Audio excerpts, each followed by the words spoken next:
எப்படி இருக்கீங்க? ரொம்ப நாளுக்கு அப்புறம் ஒரு டிவோஷனல் vlog பார்க்க போகிறோம். எங்களோட first year wedding anniversary trip தான் இது. பட் இது நாங்கள் 2 பேர் மட்டும் போகிற ட்ரிப் இல்லை, ஃபேமிலி ட்ரிப். எங்கே போகலான்னு பார்க்கலாமா? ஆக்சுவலாக நம்ம இன்றைக்கி வந்துட்டு திருச்சியில் இருக்க சமயபுரம் தான் போகிறோம். நம்ம இருக்கிற லொக்கேஷன் வந்து ராஜபாளையம். ஸோ அங்கேருந்து Mayiladuthurai express early morning daily 8:15க்கு அந்த ட்ரெயின் அங்கே வருது. எந்த கிராசிங்குமே கிடையாது. 8:15க்கு கிளம்புற டைம் ஷார்ப்பாக 1 o'clock திருச்சி நமக்கு ரீச் ஆகிடும். பட் அன்ஃபார்ச்சுனேட்லி இப்போ இந்த ஒரு 2 வீக்ஸாக என்ன நடக்குதுன்னா, ஸ்பெஷல் ட்ரெயின் விட்டுருக்காங்கன்றதுனால நார்மலாக போகிற ரூட் இல்லாமல் கொஞ்சம் மாற்றி விட்டுருக்காங்க. என்னென்னா, மதுரையிலேருந்து திண்டுக்கல் வழியாக போகாமல் மானாமதுரை காரைக்குடி வழியாக தான் எங்களுக்கு போச்சு. ஸோ எங்களுக்கு 2 hours டிலே ஆச்சு. ரீசன் என்னென்னா, மதுரையில் போயிட்டு ஒரு 1 hour ப்ளஸ் மானாமதுரை போயிட்டு ஒரு 1 hour ட்ரெயினை வந்துட்டு ஸ்டாப் பண்ணி வச்சுருந்தாங்க. அதுக்கப்புறம் தான் திருச்சிக்கு போகிற மாதிரி இருந்தது. ஸோ ஆல்மோஸ்ட் அப்படி இப்படின்னு எங்களுக்கு வந்து ரீச் ஆகவே 3 o'clock ஆகிடுச்சு. 1 o'clock வர வேண்டிய ட்ரெயின் 3 o'clock ஆச்சு. 2 hours லேட். ஸோ இந்த ட்ரெயினுக்கு இப்போ யாராவது போகிறீங்கன்னா சிச்சுவேஷன் இது தான். ஸோ கொஞ்சம் யோசித்து முடிவு பண்ணிக்கோங்க. நம்ம 3 o'clock நம்மளோட திருச்சி போய் இறங்குனதுக்கப்புறம் அங்கே நம்மளோட லஞ்சை ஃபுல்லாமே முடிச்சாச்சு. வீட்டில் இருந்து தான் கொண்டு வந்திருந்தோம் புளி சாதம். ஜங்ஷன்லேயே உட்காந்து சாப்பிட்டுட்டு ஆப்போசிட்லேயே வந்துட்டு சத்திரம் பஸ் ஸ்டாண்டு போகிறதுக்கான பஸ்ஸஸ்லாம் வரும். பிகாஸ் அதுக்கு ஆப்போசிட்டில் இருக்கிற பஸ் ஸ்டாண்டில் வேலை நடக்குது. அதை ஃபுல்லாமே மாற்றிட்டாங்க. ஸோ அதுக்கு அப்படியே ஆப்போசிட்டில் ஆட்டோ ஸ்டாண்ட் இருக்குது. அதுக்கு பக்கத்தில் நின்னிங்கன்னா சத்திரம் போகிற பஸ் வரும். சத்திரம் போகிற பஸ்ஸில் ஏறி பிரிட்ஜ் வழியாக நம்ம வந்துட்டு சத்திரம் போய் இறங்கணும்.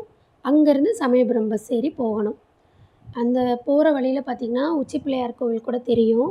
நீங்கள் அதை பார்க்கலாம். பட் உச்சி பிள்ளையார் கோவிலில் விசிட் பண்ணணுன்னா 1 day ஃபுல்லாமே அதுக்கு போயிடும். ஸோ நாங்கள் வந்து ஒரு வேண்டுதல் இருந்ததுனால சமயபுரத்துக்கு வந்திருந்தோம். சரின்ட்டு டிராஃபிக் கொஞ்சம் ஹெவியாக தான் இருந்தது. டிராஃபிக்லாம் முடிச்சுட்டு காவேரியிலலாம் ரொம்ப தண்ணிலாம் இல்லைங்க. அங்கேயுமே ஏதோ ஒரு பிரிட்ஜு வேலை நடக்குது. ஸோ அங்கங்கே வந்துட்டு க்ளோஸ் பண்ணி தான் வச்சுருந்தாங்க.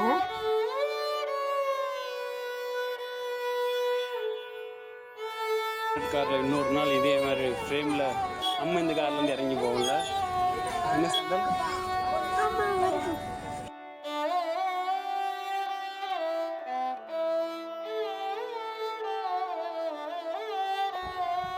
நாங்கள் வந்து ரீச் ஆன டைம் வந்துட்டு கோயிலுக்கு சத்திரம் பஸ்ஸில் இருந்து சமயபுரம் பஸ் ஏறி வந்து இறங்குறதுக்கு 5 o'clock ஆகிடுச்சு. பக்கத்தில் இருக்கிற ஒரு ரூம் புக் பண்ணிவிட்டு ஃப்ரெஷ்அப் ஆகிட்டு போய் க்யூவில் நிற்க ஆரம்பித்தாச்சு. கரெக்டாக நாங்கள் க்யூவில் நிற்கும்போது மணி 6 o'clock இருக்கும். நாங்கள் 6 o'clock பொது தரிசனம் வழியாக தான் போனோம். பட் அங்கே சிறப்பு தரிசனம் 100 rupees இருக்குது. பட் பொது தரிசனத்தில் ரொம்ப ஃப்ரீயாக இருந்தது. நாங்களும் போயிட்டு நிற்க ஆரம்பிச்சிட்டோம். இப்போ இந்த கோவிலோட வரலாறை பார்க்கலாமா? இந்த சமயபுர கோயிலுடைய முந்தைய பெயர் வந்து கண்ணனூர். ஆக்சுவலாக இதுக்கு கண்ணனூர்னு ஏன் பெயர் வந்ததுன்னா, திருச்சியில் ஃபேமஸாக இருக்கிற இன்னொரு கோயில் ஸ்ரீரங்கம். அந்த பெருமாளுடைய தங்கை ஒருத்தவங்க இருக்காங்க. அவங்க ரொம்ப கோபமாக இருக்கிற ஒரு பெண் தெய்வமாக. ஸோ இவ்வளோ கோபமாக இருக்கிற இந்த அம்மனை வந்து இங்கே வழிபட வேணான்னு ஸ்ரீரங்க பெருமாள் கோவிலை விட்டு அவங்களோட கோவிலுக்கு வெளியே இருக்கிற ஒரு வேப்ப மரத்தடியில் வந்து வச்சுருக்காங்க. அந்த வேப்ப மரத்தடியில் இருக்கிற அந்த லொக்கேஷனுக்கு பேர் தான் கண்ணனூர். கொஞ்ச நாளாக என்ன பண்ணியிருக்காங்கன்னா, கண்ணனூர் மாரியம்மனாக தான் இவங்க வந்து வழிபட்டிருக்காங்க இந்த அம்மனை. அங்கே இருக்கிற சிலருங்க வண்டிக்காரங்க, அந்த பக்கத்தில் இருக்கிறவங்க எல்லாருமே இந்த அம்மனுக்கு வந்து ஒரு கோவில் கட்டணும்னு நினச்சிருக்காங்க. மக்கள் அப்படி நினச்சதுனால அந்த டைமில் விஜயநகர பேரரசோட மன்னரான விஜயரங்க சொக்கநாத நாயக்கர் தான் இந்த மரத்தடியில் இந்த அம்மன் இவ்வளோ சக்தியாக இருக்காங்கன்றதை பார்த்துட்டு அந்த அம்மனுக்கே இவர் தீவிர பக்தனாக மாறிட்டார். சரின்னு இவங்களுக்காக ஒரு சின்ன கோயிலை கட்டியிருக்காங்க. அப்போவே இந்த அம்மன் வந்து கண்ணனூர் பாளையம் அப்படின்ற அந்த லொக்கேஷனில் கண்ணனூர் அம்மனாக தான் இவங்க சாமி கும்பிட்டு வந்திருக்காங்க. பிற்காலத்தில் என்ன ஆயிருக்குன்னா, மக்கள் கூடுற சமயத்தில் நிறையா பேர் இங்கே வந்து தங்கியிருந்து பார்க்குறதுனால அந்த பேர் மருவி சமயபுரம்னு மாறிடுச்சு.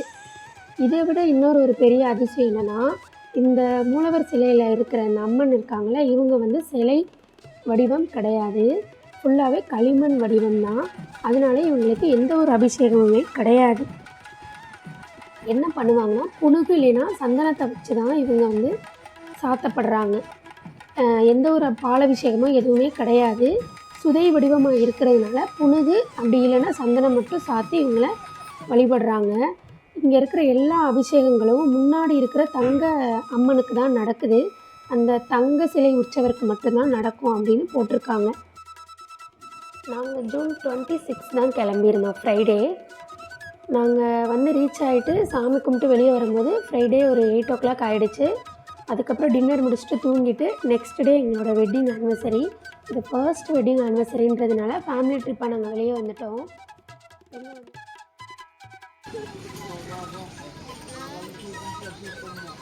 இப்போ வந்துட்டு சாட்டர்டேன்றதுனால இங்கே ரொம்ப அவ்வளோவா ஒன்றும் கூட்டம் இல்லை. பட் ஃப்ரைடே ரொம்ப கூட்டமாக இருந்தது.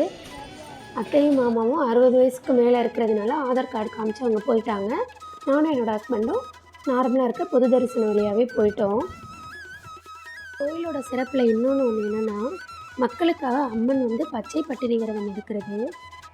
எல்லா வருஷமும் மாசி மாதம் இருக்கிற கடைசி ஞாயிற்றுக்கிழமையிலேருந்து பங்குனி மாதம் கடைசி ஞாயிற்றுக்கிழமை வரைக்கும் அம்மனுக்கு எந்த ஒரு நெய்வேத்தியமுமே படைக்கிறது கிடையாது. அதுக்கு பதிலாக அவங்க என்ன சாப்பிட்றாங்கன்னா, கரும்பு, இளநீர், துள்ளு மாவுன்றது அரிசி மாவும் வெல்லமும் கலந்து பண்ணுறது அந்த துள்ளு மாவு, அந்த மாதிரி நீராகாரங்கள் மட்டும்தான் நெய்வேத்தியமாக வைக்கிறாங்க. படையல் எதுவுமே போடுறது கிடையாது. பக்தர்களுக்காக விரதம் இருக்கிற ஒரே ஒரு விசேஷம் வந்து இந்த கோவிலில் மட்டும்தான் இப்போ வரைக்குமே பாரம்பரியமாக நடந்துட்டுருக்கு அப்படின்னு சொல்கிறாங்க. இப்படி விரதம் இருக்கிற இந்த அம்மனுக்கு வந்துட்டு இந்த அம்மன் பசி ஆறி குளிர்ந்து இந்த விரதத்தை முடிக்கிற நாளை தான் பூச்சொரிதல் மற்றும் சித்திரை தேர் திருவிழா அப்படின்னு சொல்கிறாங்க. இவங்களோட வெப்பத்தை உடம்புல இருந்து தணிக்கிறதுக்காக லட்சக்கணக்கான பக்தர்கள் வந்து என்ன பண்ணுறாங்கன்னா, நிறைய பூவை கொண்டு வந்து அவங்க மேலே வந்து வைக்கிறாங்க. இதுக்கு பேர் பூச்சொரிதல் அப்படின்னு சொல்கிறாங்க. இன்னொரு விசேஷம் என்னென்னா, அம்மை நோய் குணப்படுத்துகிற சக்தி வந்து இந்த அம்மனுக்கு இருக்குது அப்படின்னு சொல்கிறாங்க. கண் பார்வை குறைபாடு உள்ளவர்கள் இந்த கோவிலுக்கு வந்து வேண்டுனாலே அந்த நோய் குணமாகும் அப்படின்னு சொல்கிறாங்க. இது போக நார்மலாக நம்ம எல்லா அம்மன் கோவிலையும் நடக்கிற மாதிரி மாவிளக்கு, கரும்பு தொட்டில், அக்னி சட்டி, உருவபொம்மை இந்த மாதிரியான பரிகாரங்களுமே அங்கே பண்ணுறாங்க. ஃபர்ஸ்ட் வெட்டிங் ஆனிவர்சரி இப்படி ஒரு புனிதமான கோவிலில் கொண்டாடினது எனக்கு ரொம்ப ஹாப்பி. நாங்களும் இந்த கோவில் முடிச்சுட்டு அடுத்து வந்துட்டு ஒரு 2 கோவில் போகலான்னு பிளான் பண்ணியிருக்கோம். அதுக்கடுத்து வந்துட்டு ஒரு வீடியோ வரும். அது வந்து பார்ட் 2ல் நீங்கள் பார்ப்பீங்க. செகண்டு எங்கே போனோம் அப்படின்னு. சாட்டர்டே ஒரு 8 o'clock நாங்கள் பொது தரிசனத்துக்கு நின்றுப்போம். ஒரு 9:30க்கெலாம் நாங்கள் சாமி கும்பிட்டு வெளியே வந்துட்டோம். அங்கேயே டீ வடையெல்லாம் சாப்பிட்டுட்டு அடுத்து சாமி பார்க்குறதுக்காக பஸ்ஸில் போயிட்டுருக்கோம். 2வது போன இடமா நம்ம ஸ்ரீரங்கம். திருச்சி வந்துட்டு ஸ்ரீரங்கம் போகாமல் எப்படி?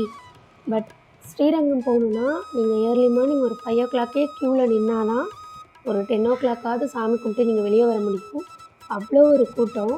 அங்கே சமயபுரத்துலேருந்து 2 பஸ்ஸு மாறி திருவானைக்காவல் போய் அங்கேருந்து ஸ்ரீரங்கம் பஸ் ஏறி தான் போனோம். அங்கே வந்து ஒரு ஹோட்டலில் தான் நாங்கள் மார்னிங் பிரேக்ஃபாஸ்ட் சாப்பிட்டோம். ரொம்ப சூப்பராக இருந்தது. பார்ட் 2 வீடியோவில் செகண்ட் நம்ம என்ன கோயிலுக்கு போனோம், அடுத்து எங்கே போகணுன்றதை பார்க்கலாம். கண்டிப்பாக நம்ம வீடியோவை ஃபுல்லாக பாருங்கள். சப்ஸ்கிரைப் பண்ணாதவங்க சப்ஸ்கிரைப் பண்ணுங்கள். இந்த வீடியோவுக்கு சப்போர்ட் பண்ணுங்கள். Until then, bye from Santana. Thank you.